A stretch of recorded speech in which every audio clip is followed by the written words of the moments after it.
I did have a question. So earlier you were mentioning that you were Muslim. I was wondering, Shia or Sunni? Sunni, Sunni. From the Sunni side of the equation. Gotcha. If you're going to ask me about like aqidah stuff, like which creed I follow, like that depends. If you're talking about inter-religious matters, I'm closest to the Atharis. But if you're talking about philosophy, not a single one of the schools. So like Uh, if I were to, for example, ask you about Allah's hands or shin, what would be like your first response to that? And none of this is like a got you, and I'm not going to cut you nah, off or nah, anything like that. So please don't feel like that's going to happen. nah, bro. Even if you did that, that's not a problem. This you see the problem with the way the Hanbalis or people like who are in the Athari position take it is that there's this issue of like when you're trying to explain it to someone who isn't familiarized with like the idea of a reality we're not familiar with, what it means like for God to have something, they're obviously going to think that we're not saying anything, we're just affirming like a physical hand, like a physically extended object, right? But what people don't realize is that there is an ijma, aka a consensus amongst the Muslims, from jurists and jurists, that the idea of a corporal God is straight out blasphemy. It's a heresy. So no Muslim affirms the idea of God being corporal. The only ones who do are the ones who are like, again, who like to have these like heated debates and are always on the forefront, and you know the type. The Muslim types are just like, I call like, and not just even Muslims, Christians, atheists. I call them leeches, philosophical leeches. They're basically just going to echo what they hear from someone else and just present it to you. Now, when you're asking me personally, I used to just look at it like as a form of poetry, right? It was not even poetry. It was like analogous to something else, metaphorical, right? But that's because like I grew up with like Ash'aris, right? My where I'm from Jordan. I'm a Palestinian Jordanian. The Levant, and from if you go from the Levant to North Africa and maybe upwards to Turkey a little bit, but the Turks are like mixed. That's basically a bunch of Ash'ari, right? Mostly Ash'aris. But when I heard but then I was like, I don't know much about divine predication, right? Because it's not. Um, I don't like talking about a topic much that I don't know much about. I'm just studying. Also, remember, I said near the Athari. I didn't say I was firmly in the school because I haven't heard a response from the well-educated Ash'ari, right? I don't know why they do exactly. Like, what's their argument against Ibn Taymiyyah's theology of resemblance, right? There's a book that I have, or I'm getting, called A Critique of the Palmarian Creed, deconstructing Ibn Taymiyyah's theology of resemblance. So I'm giving both sides a listen. But as of now, I typically say I affirm the verse, God did say so, but what he meant by this, I have no idea.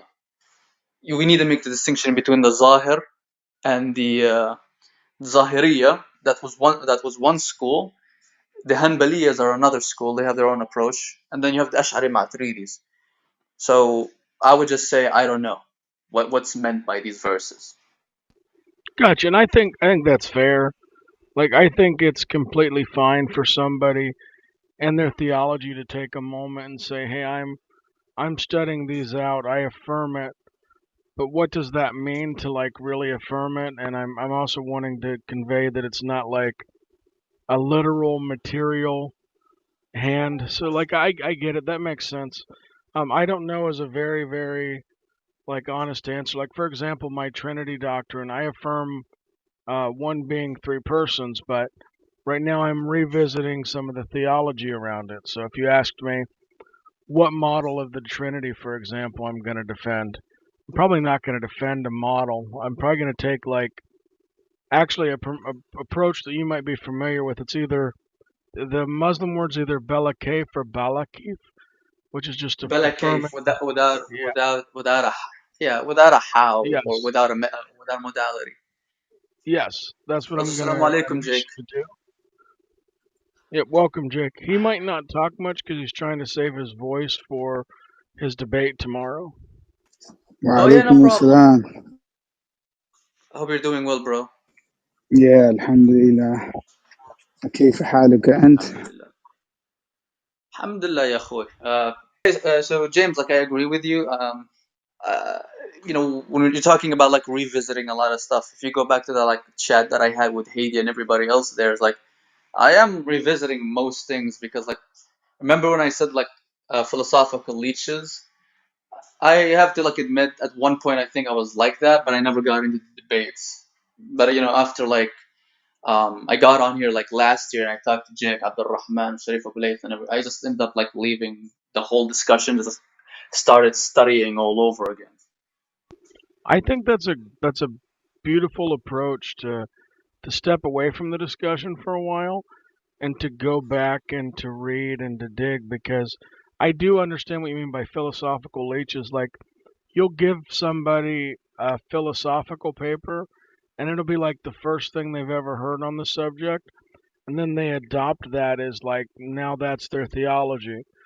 But they really didn't read anything else and they're just repeating what the argument was there because this is the first compelling thing that they've heard. So yeah, I agree with you. Like, if somebody challenges you and you get to a point where you've got to take a pause, there's it's genuine to take a real pause and say, hey, I don't know. I'm gonna spend some time looking. But I'm often surprised. Like, we'll get to points like that with people. We'll push them just a little bit, and then all of a sudden, you will have the next day they come in and they've got like a brand new argument. Like this is the greatest argument they've ever heard.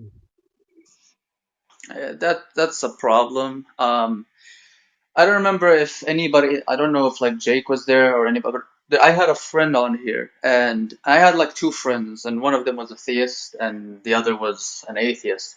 So the atheist was really nuanced, and one of the ways I wanted like to help, I wanted him to help me out with something, and that was basically because the theist was used to like taking people down a certain path regarding the topic of morality, right?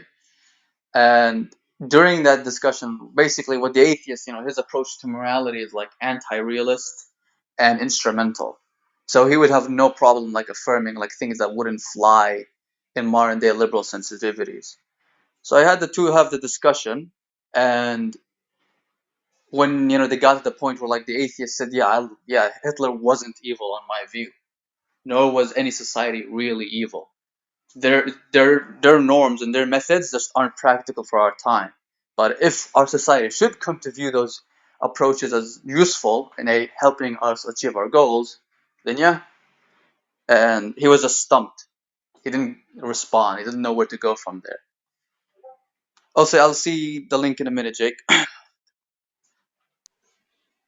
Yeah, I sent you a link to a book by Maher Amir, which is basically a response to the book that you mentioned by Saeed Foda. Yeah, the critique of the Palmarian Creed, right? Yeah, so if you look at the book I sent you, if you're able to get your hands on a copy, um, it'll be helpful in responding to a lot of what's in the book from Saeed Foda. Yeah, after listening to Abdul Rahman explain the position, I don't really see a response that can be given to like because I remember recently I got into this problem of resemblance, right? And if we're saying that any form of resemblance is kufr, like it's not appropriate of God, then wouldn't existence itself be a form of resemblance? And then that's when I noticed that's almost the Neoplatonist position. So that's like, okay, now I need to study and ask other people about this because I'm now ending up in this topic of resemblance and what Yeah, did you standard see of our most tashdid. recent stream on tap? Yeah, the I haven't watched it yet, but I feel like I think it's like a non-starter to say that uh, appeal to mystery is not an appeal to contradiction. Yeah, Was that that should in be. response? I Yeah, didn't go ahead, understand what you James. Sorry. said. You said it's not or it is. I didn't get that. No, it's not. I said it like it was obviously not. I don't know how that worked. Yeah, like I remember Khalil Andani making that claim, and then Abdul Oh, Rahman responding to. So was it like a response to him? Yeah, Was it I'm strong by just Khalil talking about the Andani? last stream that we did, which was let's see, like 2 weeks ago. Yeah, yeah. Oh, so you watched it. It No, I wasn't still need just to watch about that. I mean, we went into detail. We went into detail and having guests on, explaining to them what the position actually is. So I if you haven't seen it, you should watch it. yeah, I tend so it. Yeah, I definitely will. so an appeal to mystery is not a contradiction. Everybody would agree to that. But what does happen in some conversations is you'll start pushing people for definitions, and it seems like they're very confident on describing, like this can happen in the Trinity conversation or Tawhid conversations, that they're very confident on their definitions that they're using or how they're describing hands. But then once you get them into a contradiction, they appeal to mystery. And so I think that it's just people being more upfront. Like if you're just affirming what God's affirming about himself, then just state that from the beginning and then we can talk about it. Or if you're appealing to mystery, just say you're appealing to mystery up front. That's much easier than going the long way and then you end up seeming like you're appealing to mystery later on to avoid when you've been backed into a corner on an apparent contradiction.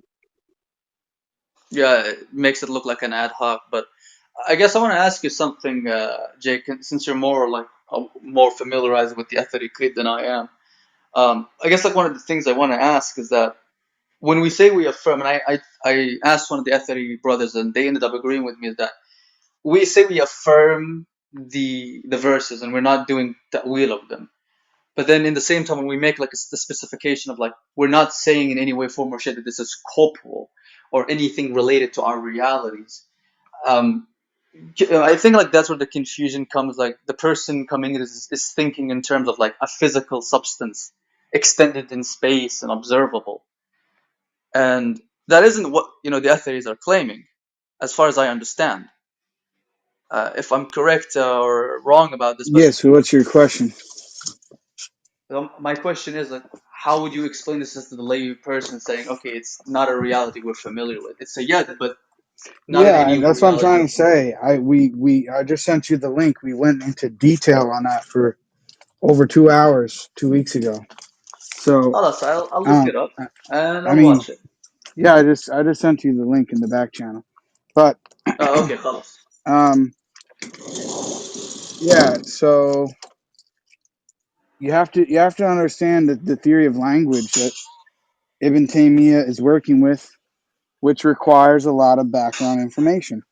And if you don't understand that, then yeah, you're going to be confused. For example, the distinction between the haqiqa and majaz, or the idea of the apparent, or sort of the apparent meaning of the text and the metaphorical meaning. He rejects such a distinction, that there is no distinction. So a lot of it is a semantic or definitional dispute, and not always a dispute in terms of reality. Now, not everything is going to be reduced to that, but if you understand that, um, then you'll better understand the framework that Ibn Taymiyyah is coming from. So there's some good articles, a few of them written in English, that people can read if they really want to actually understand what's being said. So I can send you some if you want. Is that But one of the I ones think you there sent was me, that Jake? one. Was that one of the things you sent me? I yeah, it's one of them. Yeah, I also know one that compared Wittgenstein's theory of language to that of Ibn Taymiyyah, if that's one of them. I actually have that on like my reading list. yeah. Did you read it yet? I need to read it, man.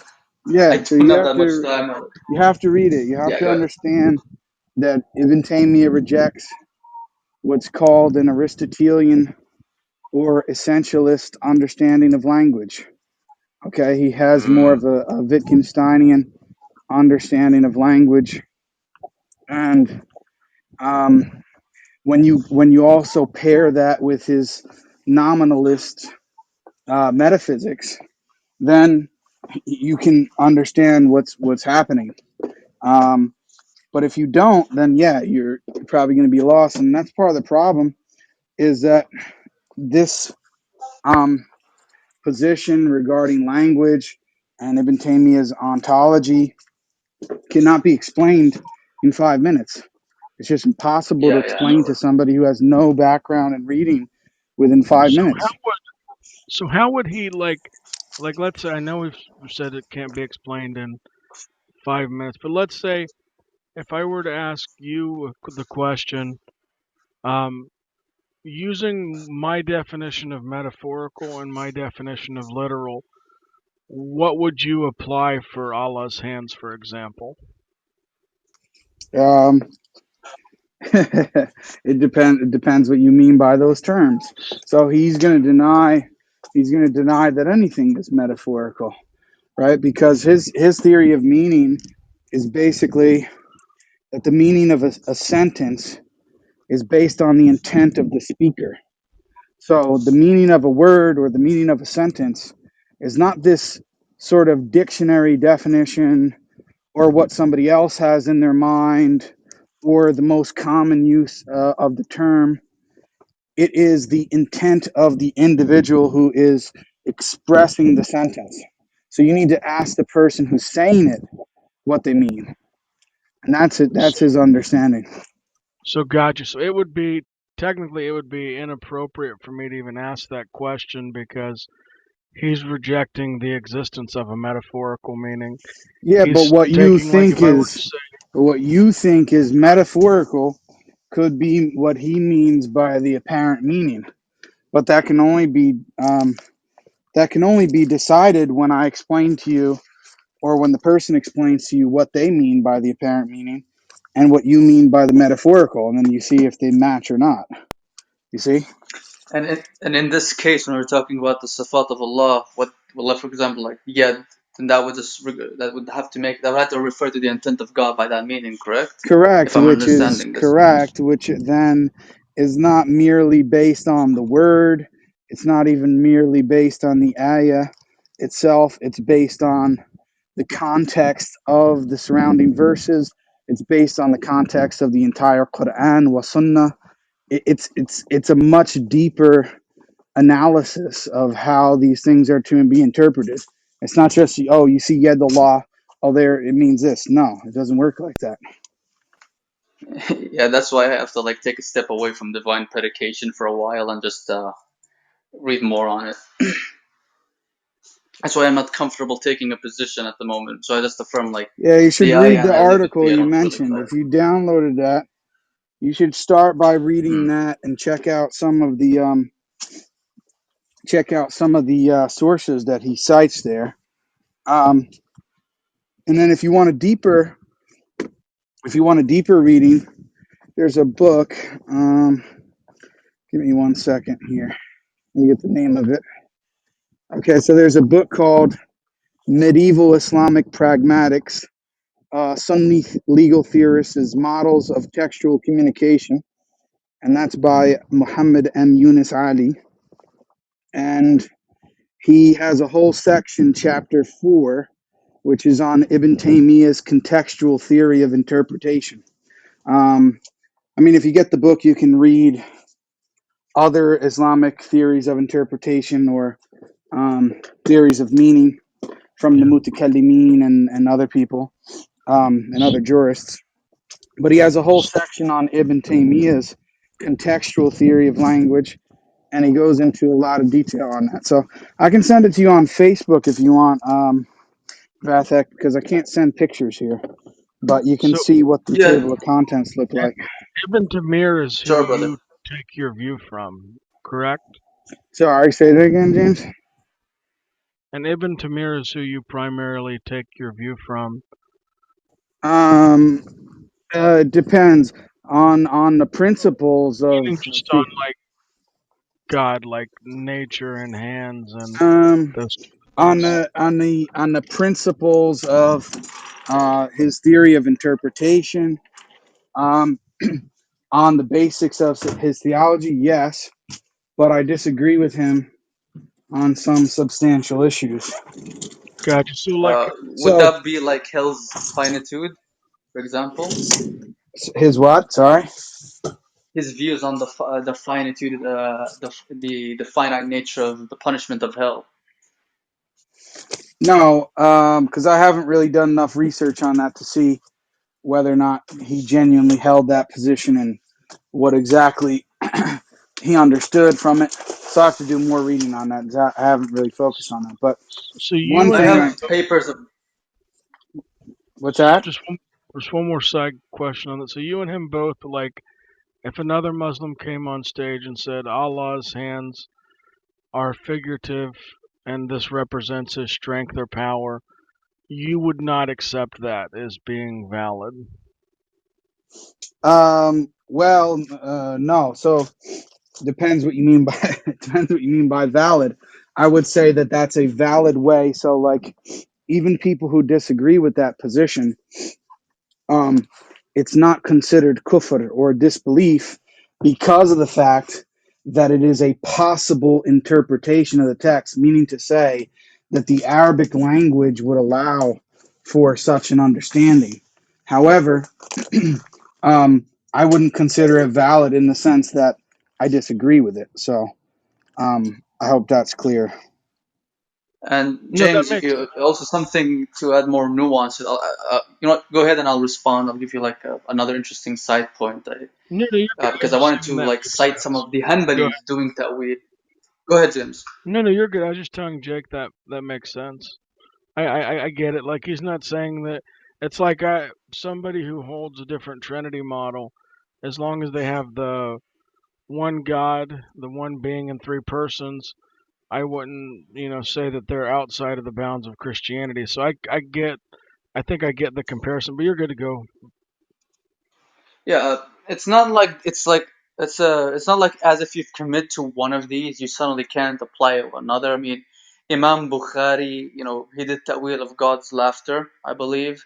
Some of the Hanabila did ta'wil of nuzul. Imam Malik did ta'wil of nuzul.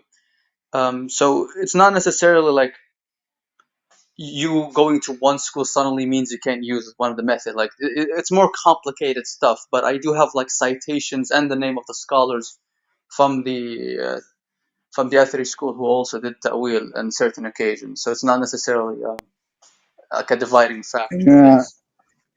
yeah, but what you're calling ta'wil, they would just call tafsir, or they would just say that they're just explaining um, what the hadith means. Like, so for example, there's a hadith which speaks about basically the black stone of the Kaaba is the hand of God. Um, and Ibn Taymiyyah explains. Well, first, there's concern of whether or not it's authentic, which he mentions. But even if it is authentic, he says that we would still interpret this hadith literally, well, or based on the apparent meaning. Um, so now, obviously, we don't mean that God has a literal hand, which is a stone. But that's kind of the point. That's explaining what is meant by literal or the apparent meaning is not what some people may have in mind. So what you think, and a lot of people would say, well, that's just a metaphorical understanding of the hadith. Yeah, but Ibn Taymiyyah doesn't have this twofold distinction between the apparent meaning and the metaphorical meaning. So all language It's is contextualized. based. Yeah, all language is contextualized. So if I say Vathek is a lion, right? And I ask you if that's a metaphorical statement or if that's something that we would know based on the apparent meaning. Um, Ibn Taymiyyah is going to say that based on the context, it's not a metaphor. There's not like from that statement itself, when I utter that sentence, that you first think of an animal and then you move from thinking that I'm talking about Vathek literally being an animal to, oh no, he's a brave person. That's not how it works. You see? So there's not this diversion from an initial understanding of the word in a sentence of going from that to a secondary meaning. No, it's based on the context that you um, are going to come to that meaning of you being brave. When I say that you're a lion, because it's going to be known through the context that I'm not talking about an animal. So yeah, I mean, there's many of examples I can go through to try to illustrate the point, but and people can disagree with the semantic theory, um, but that's not really the point. The point is just to understand what's being said. No, no, alhamdulillah, brother. I understand like the gist, the basic concept, and obviously I need to study it more. But I wanted to ask you because you mentioned ascensionalism, and one of the things that I asked, depending on like this theory of language, um, does this relate to the debate on analogical predication, or can someone hold like one of these metaphysics like nominalism, or let's say, and realist or like moderate realist positions, and at the same time like speak of God in a what was the word, unequivocal, not unequivocal, like Univocal? analogical, yeah, like the ones we use as in the aesthetic school uses like a analogical predication. Are they related directly, or is like some way you could bridge the gap between them? No, I think most people, um, I think most schools use analogical predication, Oh no, regardless I of their get. view. But Yeah, yeah, okay. but in terms of, see, many people don't know this, is that Ibn Taymiyyah's nominalism is actually not a minority position in terms of, now we're talking about ontology. Now we're not talking about semantics. Um, his ontological position when it comes to nominalism is actually the mainstream Sunni view. The Mutakallimun were, for the most part, were nominalists. They didn't believe in essences, and that's part of their theory that goes along with occasionalism, right? But Mm, for whatever right. reason, I don't know why. I mean, like you can even see Hamza Yusuf, who is supposed to be somewhat of an authority, um, speak about this. And when he speaks about Ibn Taymiyyah, he says, "Oh well, he sort of introduced nominalism, and the West picked it up, especially like post um, the 17th and 18th century." And he thinks that this is like was partly the downfall to um, Western society in some sense. And it's just very strange that he's, with all due respect, so out of touch with his own tradition that he doesn't Yeah, that's realize that strange. William Ash'ari's. Al-Barker and Duns Scotus as well. They also held that position as well early on, like during Thomas Aquinas' position. Both of them became nominalists and Yeah, but not only like then, I'm extreme saying, Polytheists. forget about the Christian tradition. I'm saying even within the Islamic tradition, the Ash'aris and the Maturidis, and even to a great extent the philosophers, were nominalists. They did not believe in essences in an Aristotelian sense, and certainly not in the Platonic sense. So Mm. it's just very strange that this is a criticism launched against Ibn Taymiyyah without realizing that the majority of the Sunni position, the majority of the Sunni schools and theologians held to the same view. So, um, yeah, I mean, especially when you understand the doctrine of occasionalism, you understand how it wouldn't really make sense for there to be anything like an Aristotelian essence, let alone Platonic essence. I So, remember you rejected. Did you change your position on it? Just like a quick divergence. Did you change your position on occasionalism, or do you still like go with Ibn Taymiyyah's concurnist or like mere conservationist view? no, I would never be an occasionalist, inshallah. Because I remember reading like bro, I remember reading two atheist philosophers, and then like again, if Joseph Schmidt is an Alex Malpass fanboy, I'll happily say I'm a Edward Fraser fanboy. In one of the and I know you kind of have beef with him, but that's fine. One of the blog posts, Edward Fraser was like mentioning two specific atheists. I can't remember the name. One of them was Kim Jong-un. He wrote a book called Physicalism or something near enough, and he was using arguments from Kim and another atheist. And the gist of the argument is that You mean if the Jaegwon principles Kim? of, yeah, oh, Okay. I may have mixed up his name, yeah. And the gist of his Yeah, go argument ahead. is that occasionalism collapses to pantheism. I have to get the premises, but the gist of the position is that occasionalism falls to pantheism. And if that argument is true, and they can't escape that, then I think Ash'ari should and the Maturidis have to like abandon that position if it really is an inescapable like accusation. Because I also read that in the West, that one of the Catholic philosophers is called Malebranche. I'm probably also butchering his name. The Catholic Church condemned his doctrine of occasionalism because they saw it as close to Baruch Spinoza, and by his own admission, the only difference between him and Baruch Spinoza was that Baruch Spinoza saw God in the universe, whereas Malebranche saw the universe in God. So, I mean, that's enough to make me hesitant to take that position. But I still have to see the argument developed even more before, like I say, that Ash'aris and Maturidis are in threat of pantheism. Yeah, I I don't could link typically it. make that argument.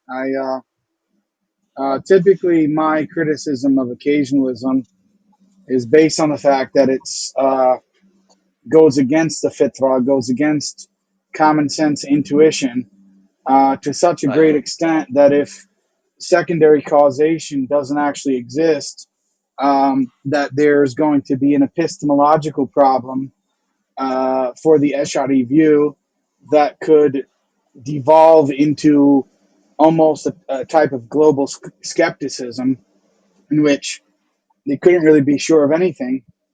And I think specifically it will cause a lot of problems for proving the existence of God. Um, so yeah, I don't see myself ever becoming an occasionalist. I'm so anti-occasionalist. I couldn't be more against occasionalism. Yeah. Also, I remember because if I'm not mistaken, there, and you could correct me on this because again, you're more involved with like the Muslim tradition. I'm reading like Thomas Aquinas' stuff. And there was a question I wanted to ask about Thomas Aquinas, but I'll get back to it. I just want to have like a very normal conversation here. And one of the questions I wanted to ask now, Muslims are generally, because we had this debate about necessitarianism in our history, which is different to the intellectualist slash voluntarist debate, whether the will falls upon the intellect or the intellect falls upon the will, right? And one of the questions I wanted to ask considering Ash'aris, they have like this huge emphasis on God's freedom to the extent that some, like Ramadan al-Buti, who was a Syrian martyr, so rahimahullah, who said that God Yeah, is I know. unbound, yeah, unbound by reason. Now, if he's going to say that God has reasons we're just not privy to, that's one thing. But to say that he's unbound by reason, wouldn't you say that opens up to the charge of the incoherence position? Like it's just you couldn't understand God's will because there's no way to understand it. Unlike Ibn Taymiyyah's view of there being a hikmah to everything that God wills. Yeah, so the Eshari view is um, how can I explain it as simple as I can? So they want to basically put God's will and His power over everything to and prioritize it. If you want to talk about prioritizing attributes, they want to put His power and Yeah, will over everything to such an even extent his that hikmah. to such an extent that Allah Subhanahu wa Taala doesn't do anything for reasons, meaning that there's no reason for Him acting or not acting. And I don't know how to say it lightly, but I think it's just absolutely absurd, based on not And only the clear text of the Quran and Sunnah, which states God's reasons for doing things all throughout the text, but even from a rationalist point of view, it just seems ridiculous. So and I would love to give you some books on this because once I like saw some of the Ash'ari positions on this, uh, this is what like made me go away far. Like it almost made me astaghfirullah. I don't want they're my brothers and sisters in Sunnah, but and Ahl Sunnah wal Jama'ah, but it almost made me anti-Ash'ari in the sense that coupled that with like their divine command theory. I once asked an Ash'ari. Now God claimed, he Prophet Muhammad peace be upon him alayhi salatu wasalam, was the seal of the prophets, right? Now that's a title granted to him by God. I'd ask, well, could God change his mind? Can God retract that statement and start a new line of prophets? Now, a consistent divine command theory, at least the standard theory, would say yes, but they didn't want to say that. And I think they started saying that's kufr, but like, that's your position. And another thing that I wanted to give you, you can give me your thoughts on that, because like that's one charge I usually use against them, that you couldn't even guarantee the Prophet, peace be upon him's prophethood or his seal as a prophet on your position. But another thing I wanted to give you is that Fakhruddin al-Razi, who was an Ash'ari and a determinist, a Jabbari, who gave a model of the mind and motive, that the Mu'tazila responded with an argument that led him to abandon God's will. He negated that God had a will or motives. So that's also like a anti-Sunni, I think. Like our theology doesn't agree with that. We would say God has a will, and He has reasons, and they're explicitly stated in the Quran. So if you want, I could recommend you the book that details that out, or details out his theology. Who, Arazi? Fakhruddin al-Razi, yeah, he negated that God has a will to escape Yeah, yeah, the Mu'tazili argument that even God wouldn't be free on his model. yeah. So I mean, these are just some, like, I don't want to beat up on the Eshari view or the Maturidi view, but these are just some of the reasons why I'm not an Eshari and why I'm not a Maturidi. Um, so even besides the whole Yed Allah and these specific sifat and things of that nature, besides that, just in terms of their epistemology, their ethics, their ontological commitments, I think they're wrong on so many points that I don't see myself ever embracing being an Ash'ari or a Maturidi. Um, yeah, I mean, I You also, also as made you an mentioned, interesting argument once. yeah, Yeah, go ahead, go ahead. yeah. No, I was just gonna say I don't affirm. I mean, I have a big problem with their morality, like what you were mentioning, and traditionally the Esharis have had a very difficult time explaining why Allah Subhanahu wa Taala could not lie, um, to such an extent that you find some Deobandi scholars, and not just them, but you can find others who will say things like, well, it's possible for God to lie, but he just chooses not to, because it's very difficult, given their ethical theory, to justify how God couldn't possibly lie, which is a huge problem. I mean, yeah, they say all But types of stuff. They say all types of stuff that are just ridiculous. Say that God could have actually ordered the the idea of, well, I don't even want to get too explicit, but their ethical yeah, I get you. I theories get you. I'm familiar are with the just examples. absurd. So I don't yeah. Yeah, I, anybody who to, to, takes the my, theological position that God can lie, that just seems ludicrous from the face value of it. yeah, but it's not And just that. I I think mean, let another your problem, imagination go wherever it wants, but he could do basically anything in, well, not anything, but in a certain sense, there are no really moral constraints, which I think are deeply problematic. But yeah, there's no and Ashari here to I can give defend an himself, so I don't really want to keep bashing him on. So yeah. So I'll just leave you with like the recent example that really like put me on this path of like asking more educated brothers and talking to Ash'aris about this. That Shahab Ahmed Malik, right? yes, I do. And in a video with Paul during the Adamic, his own position isn't even a reconciliation of evolution with creationism. just to put it out there. That's a different topic, but his position basically ends up opening you to the charge of God being deceptive. And without a second thought, he says, yeah, God can do that. Him, Paul, and he also mentions Yasir Qadi as saying that, yeah, God can be deceptive. God can deceive us. And I don't know. Like, I can give the video for anybody who wants it, but that I don't know. Like, wouldn't that just? I'm gonna change the topic now, but that's just something I think was worth mentioning for anybody who wants to see the extent of how an Ash'ari is willing to go to preserve God's omnipotence over everything else.